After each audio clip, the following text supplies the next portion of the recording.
Hapa tunatongelea juu ya mlimo ya kakao, c'est-à-dire la culture du cacao, sur les aspects sécuritaires. Est-ce que kweli mlimo wa kakao hii ni yao njoo na pia sécurité, comment inaweza créer sécurité kwa mwingine ou bien entre communauté voire même ma service étatique. Hapo tutaonesha kama hii kakao ambayo tunaona hapa inakuwa ni mmea ambayo inakuwa ya damani na inakuwa ya pesa nyingi. Na kwa ni mmea ya pesa nyingi, tunakuwa vitu mwa fulani ambapo vinaleta ukosefu wa usalama kati ya raia yenyewe na kati ya kazi za government kuhusu nini, kuhusu usalama. Ya kwanza tuweza kuongelea juu ya nini, juu ya hali ya mlimo wa kakao na wa limaji. Inakuwa insecurity wakati wengine walikuwa wavivu, wanakatala kupokea hiyo mlimo ya kakao, wanawaza itafanya siku mingi kusudi itoe. Sasa leo wanakuja wanatambua kama inakuwa ni mlimo ya damani, c'est-à-dire ça devient une culture rentable, alors que eux-mêmes ils ont négligé de faire cette culture du cacao. Ils croyaient que c'est une culture qui va prendre beaucoup de temps. Voilà qu'aujourd'hui le cacao devient maintenant source de sécurité dans ce sens. Il y a les gens qui organisent la récolte par vol dans les champs des voisins. Il y a aussi les gens qui commencent à faire la commercialisation qui est illicite.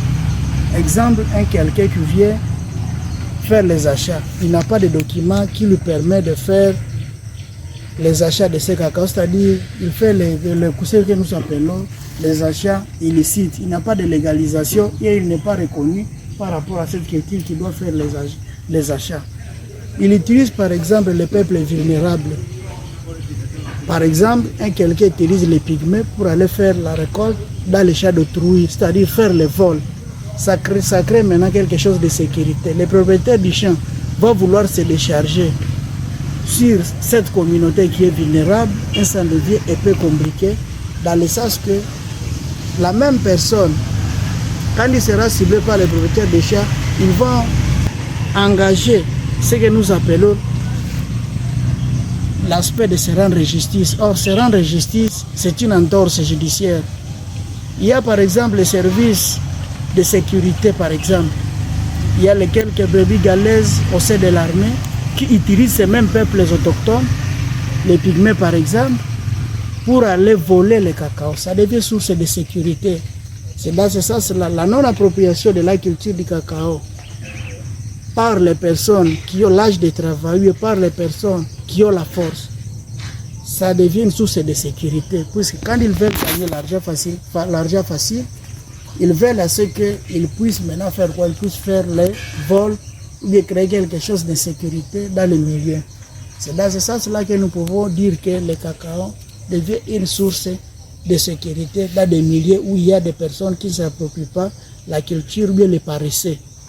Voire même si les services de l'État ne prennent pas ça à charge pour la légalisation de ces acheteurs clandestins.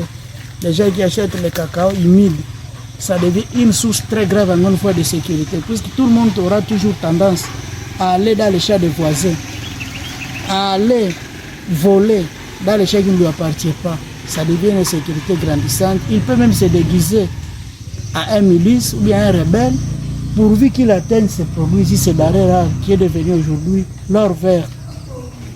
C'est dans ça que nous pouvons dire que le cacao devient source de sécurité. Maintenant, pour relever ces défis, qu'est-ce qu'il faut faire?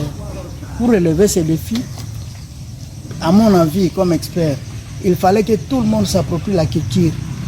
Tout le monde ait quand même une portion de terre où il peut faire facilement quoi, où il peut faire les champs du cacao. Ne fût-ce qu'il a fait des demi-hectares ou bien un quart d'hectare, ça peut lui ramener quelque chose annuellement, voire même mensuellement, après 3 ans. Pour dire que notre État aussi a sa part de stabilité.